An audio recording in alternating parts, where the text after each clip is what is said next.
A typical problem which has been highlighted before, and this is why I don't trust the medical people. They need to be retrained right across the board, whether they like that idea or not. It is the truth. And a pharmaceutical company founder has been accused of bribing doctors across the US to prescribe the highly addictive fentanyl spray. And that person was convicted last week in a case that exposed such marketing tactics as using a stripper turned sales rep to give a physician a lap dance. Oh my, and it gets worse. So John Kapoor, who's a former chairman of Insys Therapeutics, was found guilty of racketeering conspiracy after 15 days of jury deliberations. 4 ex-employees of the Chandler-based, Arizona-based company, including the former exotic dancer, was also convicted. I wonder if that was Stormy Daniels. Oh my, the slapper. Now, some of the most sensational evidence in a months-long federal trial, including a video of employees who were caught doing not good things, as a giant bottle of the powerful opioid spray Subsys, and a testimony of how the company made a habit of hiring attractive women as sales representatives. Terrible. And the case threw a spotlight on the federal government's efforts to go after those it views as responsible for fueling the nation's deadly opioid crisis. Now, opioid overdoses claimed nearly 400,000 lives in the US between 1999 and 2017. 18 years, 400,000. Terrible. And this was according to the Centers for Disease Control and Prevention. One wonders why it took them 20 years to realise it was a problem. And an estimated 2 million people are addicted to the drugs, which include both prescription painkillers such as OxyContin and illegal drugs such as heroin. Now, Kapoor and others were accused of bribing doctors to boost sales of Subsys and misleading insurers in order to get payments approved for the costly drug, which was meant for cancer patients in severe pain. And the bribes were paid in forms of fees for sham speaking engagements, sounds like Hillary Clinton really, that were billed as educational opportunities for other doctors. And the charges will carry a 20-year sentence. Oops. What are we next? Yeah, let's put this out. Nora O'Donnell is expected to leave CBS this morning. That's not this morning, but the name of the show. And Anthony Mason and Tony Docupel are expected to join Gayle King as the anchor desk, while John Dickerson will transition to 60 Minutes at CBS. Now, the gist of this is there's nearly a complete anchor overhaul of all the morning shows has been a matter of intense discussions since Susan Zirinsky was named as president of CBS last January. Now, Gayle King, that is, has emerged as the linchpin on CBS, which has suffered a ratings slide after the ouster of Charlie Rose in 2017. Get this, her new deal is said to be close to double her current $5.5 million salary annually. $5.5 million a year to read bullshit. You know, you can employ nearly 1,300 people in $40,000 a year jobs, doing real jobs for that, and not committing treason against your country, which is what all these fake news readers are. They're committing treason against the people. As a side note, It's all becoming a very familiar theme. Susan Zerinsky was born in New York and born to Jewish parents. Just saying. Isn't it amazing? A group who comprises less than 2% of the demographic all end up in top positions. Oh my. Let's ignore what Barack Obama has to say. 3 New York teenagers, no surprise, lots of MK Ultra and Long Island fun and games around there, were arrested last week after being accused of planning to build a bomb and detonate it at a high school on, go figure, Long Island. Connecticut High School in Bohemian, New York was evacuated for roughly 30 minutes last Thursday, whilst the 3 boys were arrested. Well, the boys, all 16, have not been identified by the police. And the police said the 3 were overheard discussing plans to build a bomb while on a school bus ride, and multiple other students reported the conversation to school administrators, who then notified the police. And the chief of detectives, Matt Lewis, in Suffolk County, said the boys' conversation had been recorded by video and audio surveillance on the school bus. He stated it's fairly explicit, and it goes on for about 10 minutes. They're not whispering, they're speaking openly.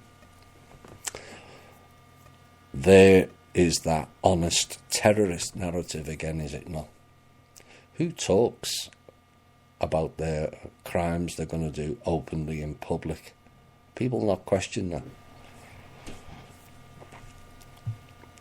It's unreal. I suggest maybe we'll never find out who the real names, or maybe have, who knows. A family of an Australian woman shot dead by police has been promised $20 million in compensation by the US city of Minneapolis this week.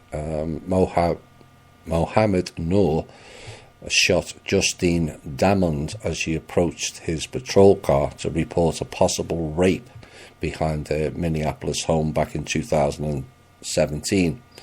Miss Damond, who was unarmed, and the former policeman was found guilty of her murder on Tuesday. And her family have said they will donate $2 million towards fighting gun violence. And the mayor of Minneapolis, Jacob Frey, said unprecedented circumstances played a role in the settlement, which is actually the highest in the city of the state of Minnesota has ever paid out.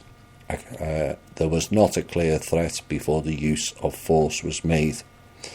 And he went on to say, this is not a victory for anyone, but rather a way for our city to move forward. Not for the family, it's not. It has to be addressed, police violence. It really has to be addressed. It's a problem out on the streets. It's a problem within their homes. The highest category of domestic violence is within where there's a police officer within the home. Are we for time? Sri Lankan authorities have called on the public to surrender swords and large knives amid heightened security concerns following the deadly Easter Sunday attacks. And police said knives used for legal everyday activities should not be included in the handover this week.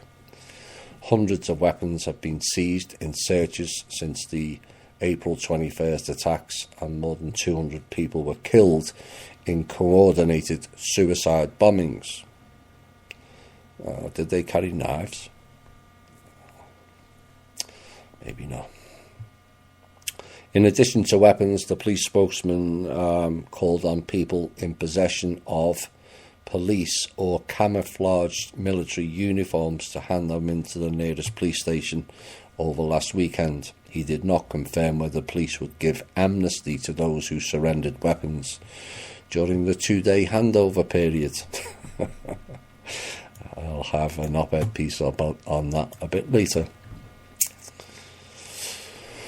Good news on the front about child exploitation. Although I received rather sad news about 15 minutes before going on air. Someone who's actually appeared on our show in the past has had their child trafficked and sent to a foreign country. I've been notified today. Not good. This is, of course, we've also got a member who had 2 of their children taken off them by the system and denied access, and it's a massive problem beyond people's comprehension of the levels it's going on. So when I hear stories like this, it's kind of rather pleasing. Authorities in 8 states arrested 82 people in operations this week that also rescued and identified 17 children thought to be victims of exploitation. And this was a 3-day operation and provides a snapshot of the work that the Internet Crimes Against Children Task Force is doing around the clock 7 days a week. They made a statement. He said, "Predators are real and they walk amongst us," according to Alan Flora, who's the commander of the North Carolina Task Force. Now, the raids and undercover operations targeted people who had or were distributing child pornography and others who use technology and the internet to exploit children. 7 people were arrested after they allegedly travelled to meet and have sex with a minor. One of the people arrested is a youth minister, and according to officials, that man is from Cary, North Carolina. The suspects range in age from 20 up to age 70, and law enforcement officers from Alabama, Florida, Georgia, Maryland, North Carolina, South Carolina, Virginia and West Virginia were all involved in the roundup. You're going to hear a lot more of those type of stories, a lot more.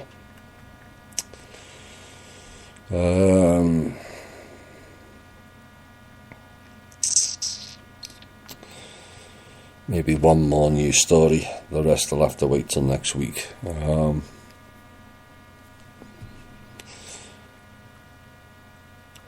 Western countries participating in the Iran nuclear deal have warned Tehran there will be serious consequences if it takes steps that violates its terms.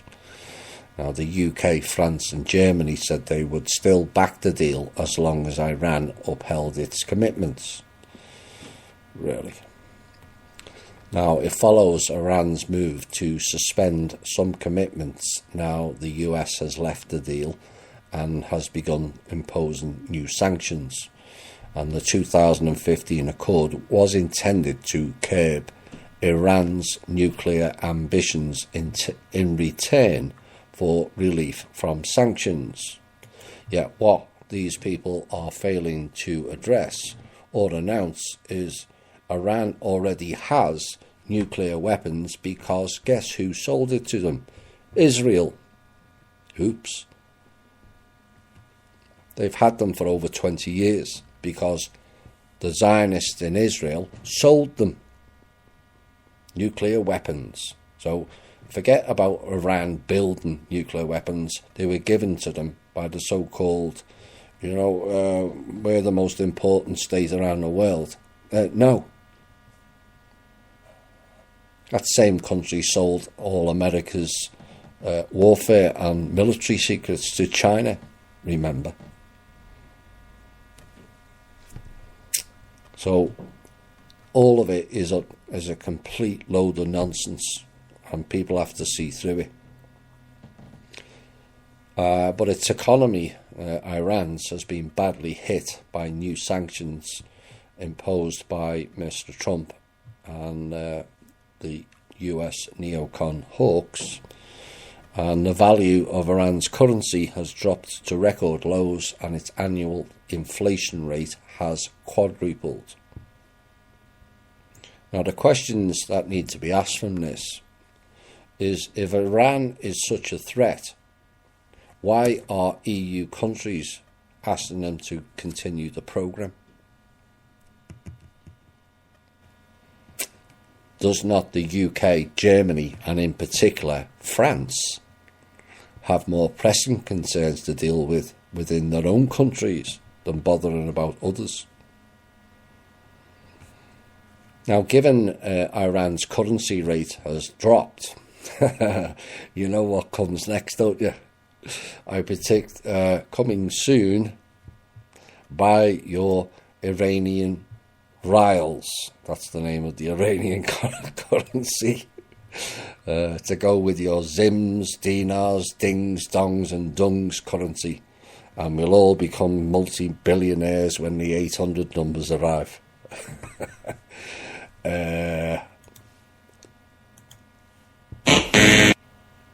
No, that's not happening.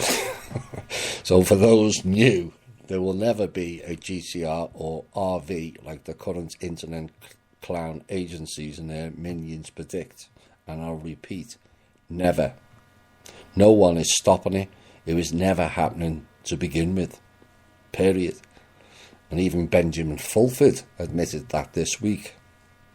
Another one who said our show talks out of its ass, and another example of how this show keeps things real.